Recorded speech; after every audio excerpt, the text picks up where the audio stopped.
Hello नमस्कार साथियों। जय हिंद आप सभी को। मैं राजेश आप सभी का स्वागत करता हूं हमारे इस यूट्यूब चैनल सक्सेस माइंड्स पे। दोस्तों, आपको पता है कि इस चैनल के माध्यम से आपको Bihar SSC inter level exams की तैयारी कराई जा रही है और इस चैनल के माध्यम से आपको बहुत सारे मैथ्स के वीडियो मिल चुके होंगे।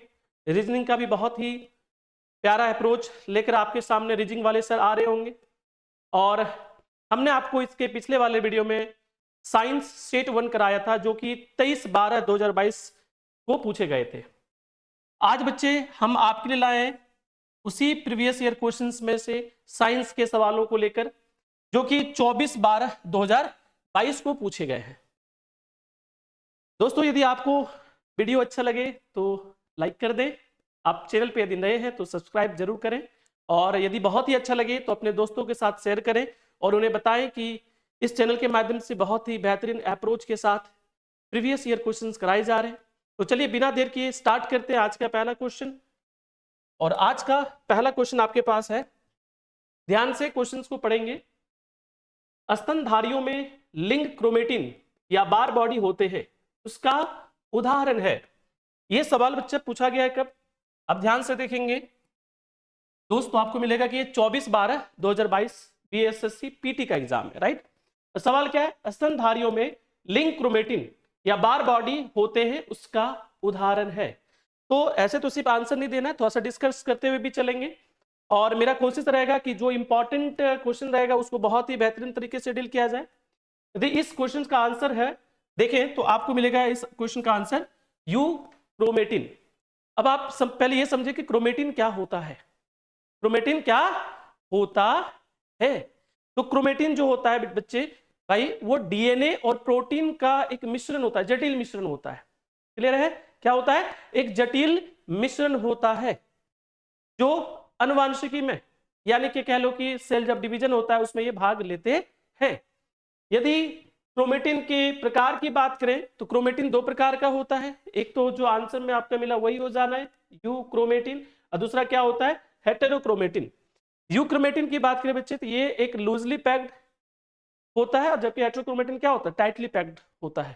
साथ ही साथ कलर से भी इसकी पहचान आप कर सकते हो। यू क्रोमेटिन जो होता है वो हल्का रंग का होता है, इसका रंग क्या होता है? हल्का रंग होता है। जबकि हेटेरोक्रोमेटिन की बात करें तो ये गहरे रंग का होता है। क्या होता है? गहरे रंग का होता है। क्या होता है? गहरे रंग का होता है। ये होता है, ये इसकी बात किया जाए यूक्रोमेटिन की, तो ये थोड़ा सा सक्रिय होता है ट्रांसक्रिप्शन में, जबकि हेटेरोक्रोमेटिन क्या होता है? ये इनएक्टिव मोड पे रहता है, ये असक्रिय होता है। समझ गए? तो चलिए आगे बढ़ते हैं नेक्स्ट क्वेश्चन की ओर। अगला सवाल है आपका, बहुत ही प्यारा सवाल है। कोरियोलिस बल तथा दाब प्रवणता बलों में संतुलन से उत्पन्न समदाब रेखाओं के समानांतर पवने हैं, यानी कि विंड की बात आपसे कर रहा है। तो विंड के टाइप्स आप जरूर पढ़ के जाइए एग्जाम में। यहाँ तो बहुत ज़्यादा डिस्कस नहीं कर सकते, हमें क्वेश्चन डिस्कशन करना होता है। यदि इसके बारे में पढ़ोगे तो ये ज्योग्राफी में भी मिल जाएगा आपको। तो चलिए बात करते हैं इस क्वेश्चन की। सबसे पहले देखिए कोरियोलिस जो होता है, कोरियोलिस फोर्स क्या होता है?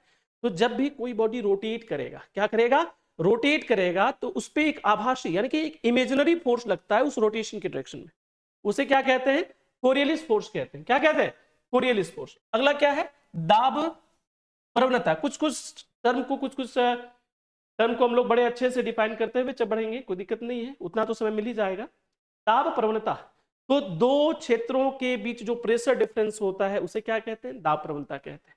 और एक बात जरूर याद रखिएगा, हो सकता है एग्जाम में पूछे जाए, जब आइसोबार यानी कि समदाब रेखाएं सघन हो जाती है, बहुत सामने सामने हो जाता है, तो वहां पे क्या होता है? यानी कि दाब प्रवणता वहां पे बढ़ जाता है।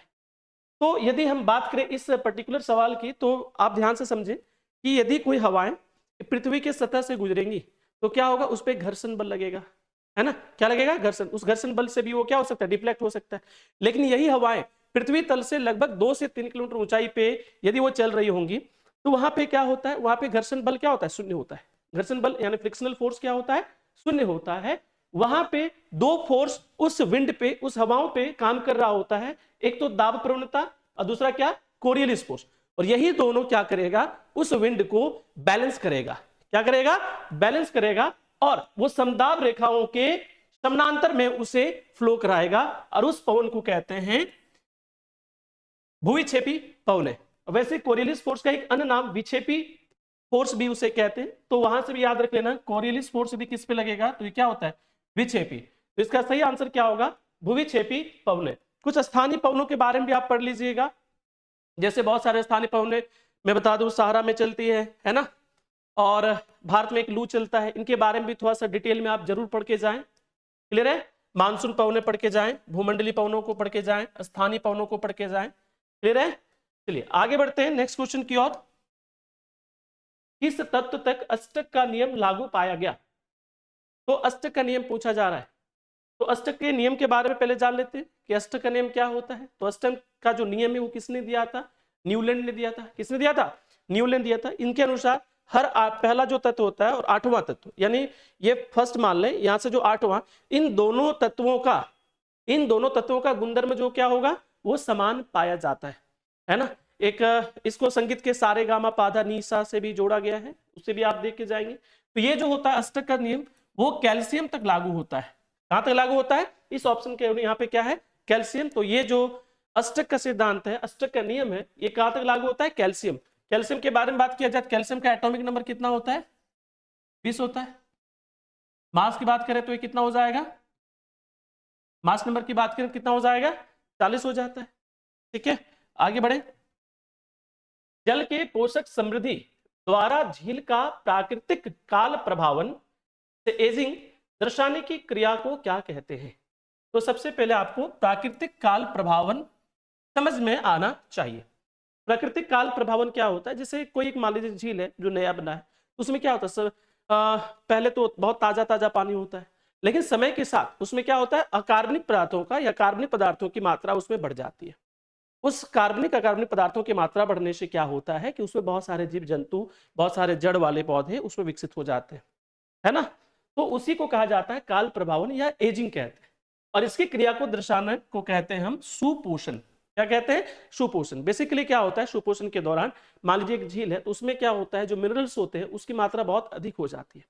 सुपोषण कभी कभी फायदेमंद भी होता है, बायोडाइवर्सिटी के लिए ठीक है, लेकिन कभी कभी जलीय जीवों के लिए बड़ा नुकसानदायक हो जाता है। कैसे, तो जैसे कोई झील है वो यदि सुपोषण हो गया है, तो वहां पे क्या होता है कि जो बहुत सारे जीव जंतु मतलब उसमें हो जाएंगे, पेड़ पौधे हो जाएंगे, शैवाल हो जाना है, बहुत सारी चीजें हो जानी है, तो जिसके कारण क्या होगा कि जलीय जीवों को ऑक्सीजन की कमी हो जाएंगे, यानी ऑक्सीजन वो लोग क्या कर लेगा, एब्जॉर्ब कर लेगा। तो जो मछली होंगे या जो भी जलीय जीव होंगे उनको ऑक्सीजन की कमी हो जाती है और वो क्या हो जाता है, मर जाते हैं। क्लियर है, तो ये आप समझ में आ गया होगा कि सुपोषण क्या होता है, और इस क्वेश्चन नंबर 4 का आंसर क्या होगा, सुपोषण। चलिए नेक्स्ट क्वेश्चन की ओर बढ़ते हैं। निम्नलिखित में से कौन सा बर्ड फ्लू वायरस है जिसे एवियन फ्लू वायरस भी कहा जाता है। तो बर्ड फ्लू तो आप जानते होंगे भाई, H5N1, ये क्या होता है, ये होता है बर्ड फ्लू। एक और याद रख लीजिए, H1N1, ये क्या होता है, स्वाइन फ्लू। क्या होता है, स्वाइन फ्लू, है ना। ये पक्षियों में, और ये किसमें, पिग वगैरह में, इसमें पाया जाता है, पिग वगैरह, है ना। ये मनुष्य को भी हो सकता है, बड़ा खतरनाक बीमारी है, वायरस है। चलिए आगे बढ़ते हैं नेक्स्ट क्वेश्चन की ओर। नेक्स्ट क्वेश्चन है, रोग स्लीपर जिसे एलिफेंटेसिस भी कहा जाता है का कारक है। तो एलिफेंटेसिस तो बुचेरेरिया से होता है। किससे होता है, बुचेरेरिया से होता है। एंटीअमीबा से क्या होता है, पेचिस। क्या होता है, पेचिस। इससे आंत संबंधित प्रॉब्लम होता है। और प्लाज्मोडियम से क्या होता है बच्चे, भाई क्या होता है बताइए, मलेरिया। प्लाज्मोडियम का वाहक कौन होता है, कमेंट सेक्शन में जरूर बताएं, है ना। और इस क्वेश्चन यानी कि एलिफेंटेसिस जिसे फ्लेरिया भी कहते हैं, इसका वाहक कौन होगा, ये बूचेरेरिया। और ये भी मच्छर से ही, इसका वाहक भी मच्छर ही होता है। क्लियर है, चलिए आगे बढ़ते हैं नेक्स्ट क्वेश्चन की ओर। हमारे शरीर की दैनिक लय यानी 24 घंटे के नियमन का एक महत्वपूर्ण कार्य कौन सा हार्मोन करता है, और श्रवण किस ग्रंथि से होता है। यानी कि आपको यहां पूछा गया है कि हमारा जो रूटीन है, डेली के 24 घंटे का रूटीन है, इसका नियम, इसको कंट्रोल कौन करता है, इसको डिसाइड कौन सा हार्मोन करता है, और वो हार्मोन कहां से सेक्रेट हो रहा है। तो बच्चे आपने पढ़ा होगा पीनियल ग्लैंड के बारे में, और पीनियल ग्लैंड से एक हार्मोन निकलता है, इसको क्या कहते हैं? मिलेटोनिन। और यही हमारे दैनिक, है ना, 24 घंटे के नियमन का महत्वपूर्ण कार्य करता है। क्लियर है? सोमेटोस्टैटिन ये हार्मोन कहां से निकलता है? इसमें ये जो सीक्वेंस है, मुझे हाँ ये गलत दिया गया सीक्वेंस है, ये हाइपोथैलेमस नहीं बल्कि ये सोमेटोस्टैटिन जो है वो आपका पैनक्रियाज से निकलता है। क्लियर है? प्रोलैक्टिन की बात करें तो ये लैक्टेशन में मदद करता है, और प्रोलैक्टिन कहां से निकलता है? ये पिट्यूटरी ग्लैंड से निकलता है। वैसोप्रेसिन भी पिट्यूटरी ग्लैंड से ही निकलता है ना। हाँ ये जरूर है कि ये किडनी द्वारा जल के अवशोषण को नियंत्रित करता है, जल के अवशोषण में मदद करता है, कितना बॉडी के अंदर वाटर लेवल होना चाहिए ये वैसोप्रेसिन डिसाइड करता है। क्लियर है? यानी ये किडनी को कमांड दे रहा होता है। चलिए नेक्स्ट क्वेश्चन बढ़ते हैं भाई। दिख रहा होगा आपको, प्रकाश के अवयवी वर्णों में विभाजन को कहते हैं। प्रकाश के अवयवी वर्णों में विभाजन को क्या कहते हैं? क्या कहते हैं? तो सबसे पहले बना लो एक प्रिज्म। क्या ले लिया हमने? एक प्रिज्म ले लिया। अब इस प्रिज्म में आपको पता है क्यों ले रहा हूं, आपको तो आंसर पता चल ही गया होगा। जब इसमें हम व्हाइट लाइट डालते तो आपको पता है कि ये डिस्पर्शन के बाद 7 अलग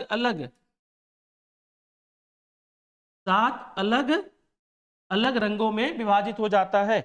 7 अलग रंगों में विभाजित हो जाता है। इस क्रिया को क्या कहते हैं?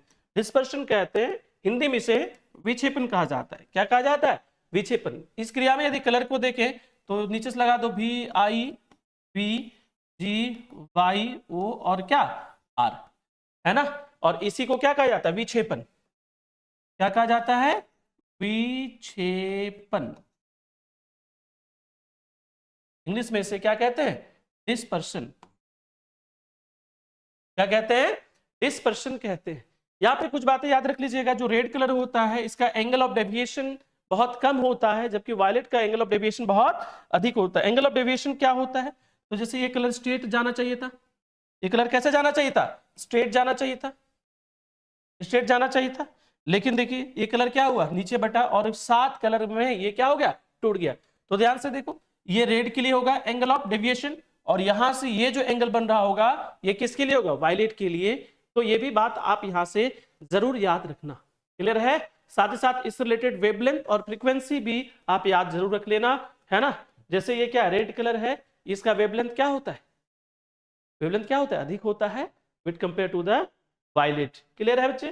चलिए आगे बढ़ते हैं दोस्त, और नेक्स्ट क्वेश्चन को देखते हैं। अगला सवाल है, अवतल दर्पण के परावर्तक पृष्ठ के व्यास एवं उसकी फोकस दूरी में संबंध, यानी कि डायमीटर और फोकस के बीच में आपसे संबंध के बारे में पूछा जा रहा है। तो आपको फिगर उगर बना भी लो, नहीं बनाओ तो छोड़ दो, कोई दिक्कत नहीं है। कैसे करोगे? तो आपको पता है कि ये जो F होता है ये क्या होता है? R/2। R/2। तो क्या यहां से R बराबर 2F कह सकते हैं? क्या कह सकते हैं ना? R बराबर क्या हो जाएगा? 2F। और आपको ये भी पता है कि जो डायमीटर होता है ये रेडियस का क्या होता है? डबल होता है। रेडियस का क्या होता है? डबल। यानी D बराबर क्या कह सकते हो? 2R। अब आपको D के बारे में पूछा जा रहा है, तो D बराबर क्या है? 2R। 2 और R, और R का वैल्यू आपने क्या लिख के रखा है यहाँ पे? 2F। तो ये 2 × क्या हो जाना है? 2 और F, तो क्या हो जाएगा? 4F। यानी सही आंसर होगा D बराबर 4F, option number B। Clear है? ऐसे सवाल तो ठीक है, आ गया तो आसानी आपके लिए, है ना। और मिरर फॉर्मूला, लेंस फॉर्मूला जरूर देख के जाए आप। निम्नलिखित में कौन सा अक्रिस्टलीय है? अक्रिस्टलीय है तो ग्रेफाइट तो क्रिस्टलीय होता है, क्रिस्टलाइन होता है, साधारण नमक भी होता है और हीरा भी होता है। ऑप्शन क्या रहा? कांच।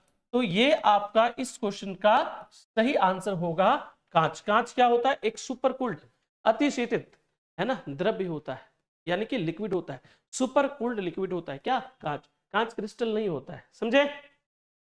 चलिए आगे बढ़ते हैं दोस्त, और नेक्स्ट क्वेश्चन को देखेंगे तो मिलेगा आपको कि कैप्लर के ग्रह गति के नियम के अनुसार सूर्य की परितः वृत्ताकार कक्षा में परिक्रमण कर रहे ग्रह के समय T तथा उसकी कक्षा की त्रिज्या R में संबंध है। तो कैप्लर्स ने कितने नियम दिए थे, कितने सिद्धांत दिए थे? Kepler's law of planetary motion आप देखेंगे तो वहां पे 3 हैं। कितने लॉज हैं? 3 हैं। पहला को क्या कहते हैं? लॉ ऑफ ऑर्बिट, दूसरे को क्या कहते हैं, law of area, and third को क्या कहते हैं, लॉ ऑफ टाइम पीरियड। तो वही तीसरा वाला आपसे पूछा जा रहा है, लॉ ऑफ टाइम पीरियड। तो वहां पे आपने देखा होगा ये जो टाइम पीरियड होता है, ये इसका स्क्वायर जो होता है वो डायरेक्टली प्रोपोर्शनल होता है उसके रेडियस के क्यूब का, रेडियस के क्यूब का। और ये ऑप्शन कहां आपको दिख रहा है, ऑप्शन नंबर डी में आपको ये दिख रहा है। क्लियर है? चलो साथी आगे बढ़ते हैं, नेक्स्ट क्वेश्चन देखते हैं भाई। यदि किसी फलक की किसी अनुप्रस्थ काट में से समय में प्रवाहित नेट आवेश Q है, तो इस अनुप्रस्थ काट में प्रवाहित विद्युत धारा की बात कर रहा है। तो विद्युत धारा यानी कि इलेक्ट्रिक करंट, इसको क्या कहते हैं भाई, rate of flow of electric charge.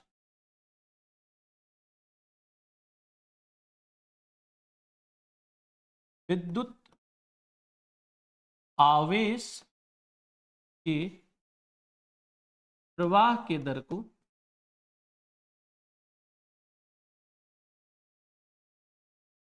विद्युत धारा कहते हैं। डेफिनेशन हो गया, यानी जो आई होता है वो क्या होता है, Q by T. I equals to क्या हो जाना है, Q बाई टी। तो कहां दिख रहा है भाई, option number B, I equals to Q by T. यहाँ पे यूनिट याद रख लीजिएगा, इलेक्ट्रिक करंट का यूनिट क्या होता है, एम्पियर होता है। और डिराइव यूनिट देखोगे तो ये कुलाम, ये सेकंड, तो कुलाम पर सेकंड, जिससे क्या कहते हैं, ऐसा यूनिट में हम एम्पियर कहते हैं। चलिए आगे बढ़ते हैं, बहुत ही प्यारा सवाल है। नीचे दिए गए चित्र पर विचार करके सही विकल्प का चयन करें। ये 24/12/2022 को ही पूछा गया सवाल है। यहाँ पे एक ग्राफ दिया गया है, एक फिगर है आपके पास, मैं फिगर को थोड़ा सा हाईलाइट कर दूं। ये एक एक्सिस है और ये एक्सिस है, और ऐसे एक कर्व ग्राफ है, और यहाँ पे दिया गया है अभिकारक, अभिकारक, और यहाँ पे है उत्पाद। क्या है, उत्पाद है ना। तो ये ऑप्शन हमें लेना है कि क्या ऑप्शन हो सकता है। तो ध्यान से एक बात तो देखने, फिगर से ही देखने को मिल रहा है कि उत्पाद क्या है, एनर्जी, उत्पाद के पास ज्यादा एनर्जी है, और रिएक्टेंट यानी अभिकारक जो है उसके पास कम एनर्जी है।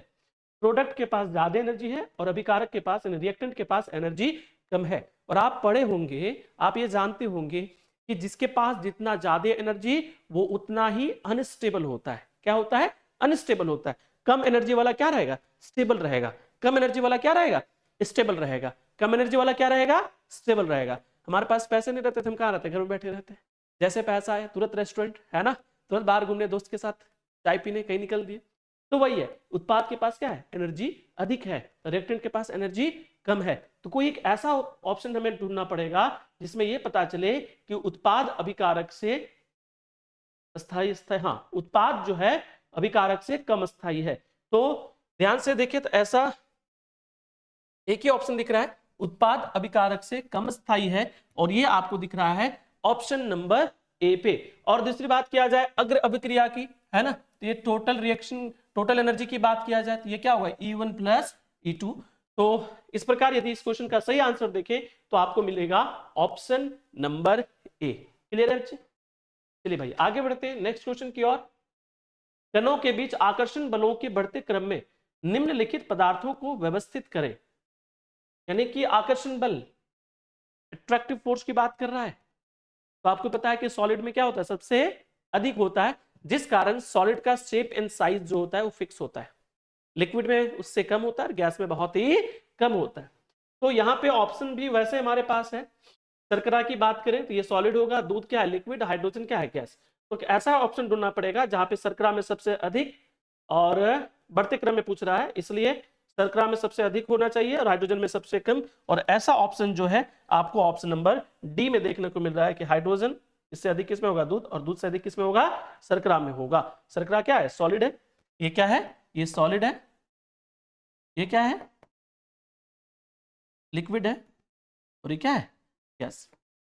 तो बढ़ते हुए क्रम में देखा जाए तो इसके पास कम, फिर इससे अधिक, फिर इससे अधिक, ये क्या हो गया, असेंडिंग ऑर्डर, यानी बढ़ते हुए क्रम में। चलिए आगे बढ़ते हैं, नेक्स्ट क्वेश्चन देखते हैं। किसी विद्युत धारावाही सीधी लंबी परिनालिका की अक्ष पर चुंबकीय क्षेत्र है। परिनालिका यानी सोलिनॉइड की बात कर रहा है। सोलिनॉइड में क्या होता है, और ये पूछ रहा है एक्सिस में, तो एक सोलिनॉइड कुछ इस प्रकार का होता है और इसके ऊपर क्या होता है, बहुत सारे, है ना, कॉपर वायर के ऐसे ऐसे बाउंडेशन होते हैं, बाउंडिंग किया होता है। अब इसके अंदर में जो